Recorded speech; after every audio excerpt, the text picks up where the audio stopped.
Hey drop services, welcome back to another video. Today we're going to be talking about 10 things to do before you start your drop servicing business to make money online. So if you happen to be joining me for the first time and want to start or grow your online business, be sure to click that subscribe button and hit the like button because it helps the algorithm, as we all know. So you'll get informative videos on drop servicing, make money online, and heaps of related topics weekly. So go ahead there and let's jump into it.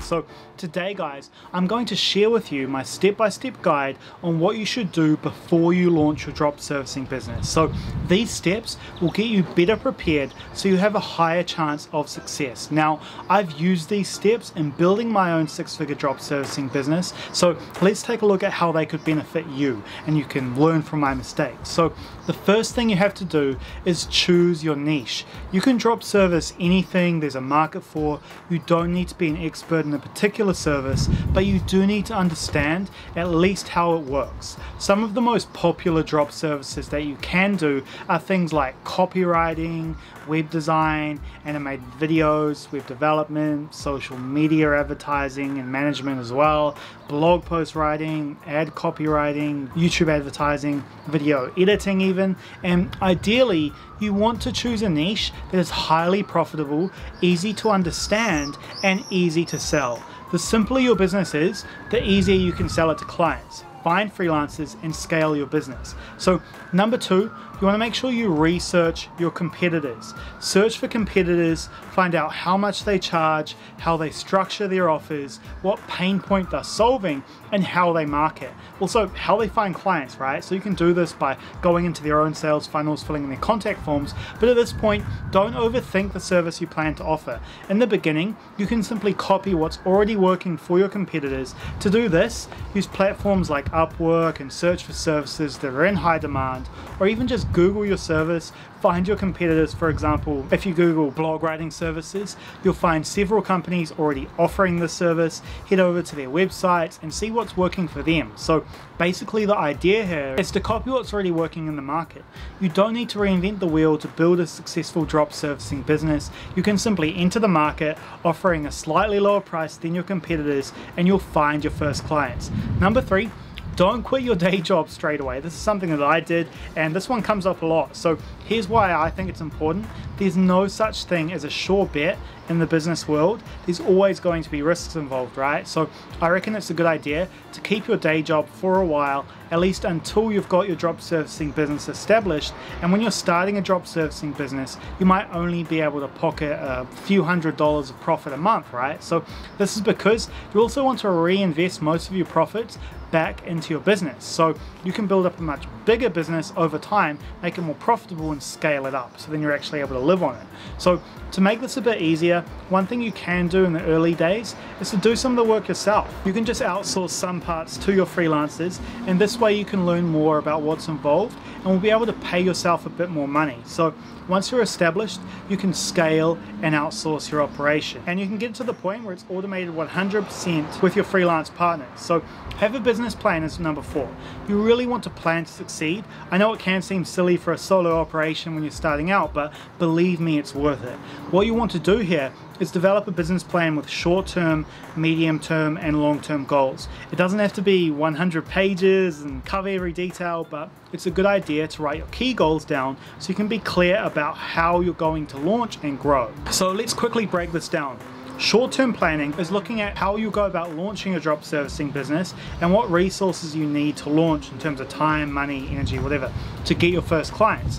So you should aim at planning for the first 6 months when it comes to short-term. Then medium-term planning is all about setting out where you want to be in 18 months and how you're going to get there. For your drop servicing business, this might mean having a good plan in place about how you're going to scale up with your sales process and manage your expanding team of freelancers.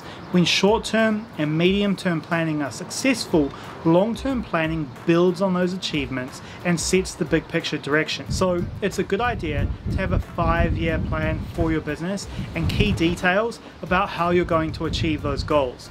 One thing that's really important here is that planning is only useful if you keep track of your progress. I always advise entrepreneurs to track your progress regularly so you can make changes to your plans when necessary. Number 5 is surround yourself with people doing the same thing. It's well worth taking a course in drop servicing and joining drop servicing groups on Facebook, like the biggest one right here. And why? Because it saves you time and money. Instead of spending months trying to figure it all out on your own, you can take a course that explains step by step how to grow your drop servicing business. You'll be able to learn the necessary skills to drop service, including marketing, sales, advertising, creating offers, social media, web design, hiring, automation, all the other skills you need. You'll learn how to position yourself correctly as a business, which will enable you to close larger deals and grow your business much faster. So joining drop servicing groups has the same value. You can bounce ideas, give value, get value, and questions off other entrepreneurs that have already done what you're trying to do. So it can be extremely lonely being an entrepreneur, right? So it's good to surround yourself with others for help and support during the tough times and help celebrate the good times as well. So number 6 is remember it's about your customers, not you. So you've heard the customer is always right? Well, that's almost true. At its core, every business exists to fulfill certain needs and solve certain problems at the end of the day, right? So if there are no customers for what your business offers, there's no point in setting up your business. So basically, it's your customers who are running the show.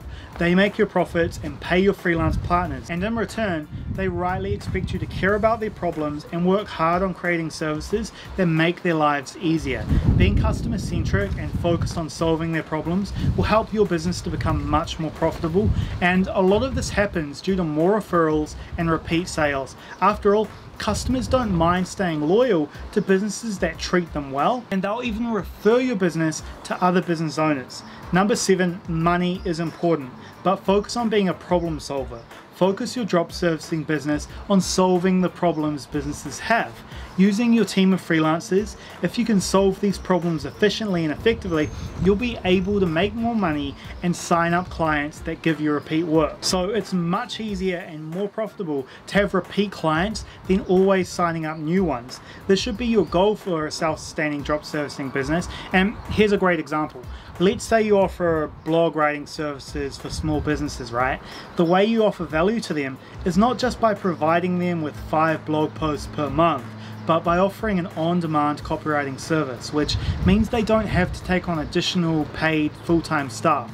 This saves your average business a lot of money and time and hassle. They won't mind paying you a good rate for the service as you're providing them with a lot of value across all those 3 things. So number 8 is don't be afraid of working long hours at first, but work smart and don't waste time. This is the work smarter, not harder step everyone knows about, right? When you're starting, you'll probably have to put in long hours to get established. This is pretty much inevitable. And when you're starting out though, here's the trick. What you want to be doing is always thinking about how you can automate tasks in your business. This frees up time so you can focus on the big impact stuff, the 20% of things that get 80% of the results, like signing up new clients and hiring more freelancers. This is the stuff that affects your bottom line. So you want to focus on what those are. And what do I mean by automating? Well, automating tasks can be done via hiring human freelancers or with software tools and systems. For example, you could hire a freelancer for lead generation and sales, or use software programs to automate tasks like sales, emails, follow-up, and customer support functions. Both of these are automation that increase your business efficiency. So number 10 is plan your marketing strategy, guys. This is the area that most people find really difficult to make a drop servicing business work, and if you don't have the skills, it won't. Why? Because your clients have options, including easily going to Upwork themselves, so it's all in how you package up your service to solve their problems. If you learn how to market your service, you can make more money. If you're just starting out, automated email campaigns are by far the most cost-effective and time-saving way to find your first clients. You can plan a marketing campaign where potential clients are sent out an initial email and then follow-up emails until they respond. The aim should then be to get your client to your website, book a sales call with you or your sales team, or to directly buy your services from your website. So sending out emails to your customers or clients one by one can be time consuming and tedious. So the best way to solve this is to use email automation software like Woodpecker, and automated campaigns let you send out hundreds of emails a week to your highly targeted clients. So it's all about building up and creating a sales funnel that works for you even while you sleep. So it's really important to get this set up before you launch your drop servicing business. Now, number 10 is to focus on a specific service niche before diversifying. You don't need to worry too much if you pick the wrong niche in the beginning, because you'll be able to test your service before you invest a lot of time or resources. But once you find your niche, scale up your drop servicing business to meet the market demand. Then think about diversifying into other services. So what you want to avoid is trying to offer too many services early on. Let's say you offer web design services. Well, once that is operating at full capacity, you could start offering website copywriting, web development, and other services. Firstly though, to your existing clients and also new clients, it is much easier in business to upsell to existing clients than it is to find new clients all the time. So this gives you scale, and in the end will be a potentially massive drop servicing business. So drop services, that's today's video on the 10 steps to take before you dive into launching your drop servicing business. I hope you've actually learned something you can implement in your drop servicing business today. And for more videos, make sure you subscribe, hit the notification bell,